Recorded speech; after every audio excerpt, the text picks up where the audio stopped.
chapter 12.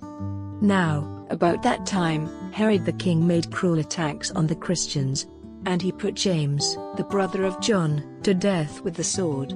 And when he saw that this was pleasing to the Jews, he went on to take Peter in addition.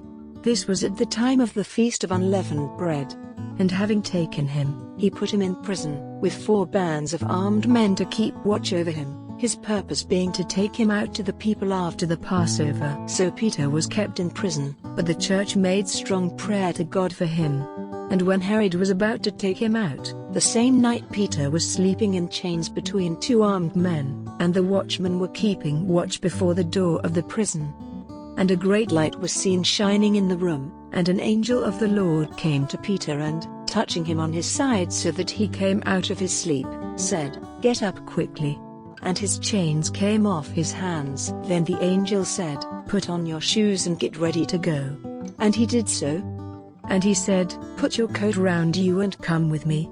And he went out after him, and he was not certain if what was done by the angel was a fact, for it seemed to him that he was seeing a vision.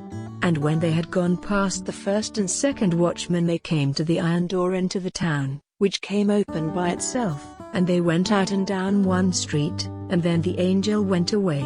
And when Peter came to his senses, he said, "Now, truly, I am certain that the Lord has sent his angel and taken me out of the hands of Herod, against all the hopes of the Jews." And when he became clear about this, he went to the house of Mary, the mother of John named Mark, where a number of them had come together for prayer. And he gave a blow on the door, and a young girl came to it, named Rhoda.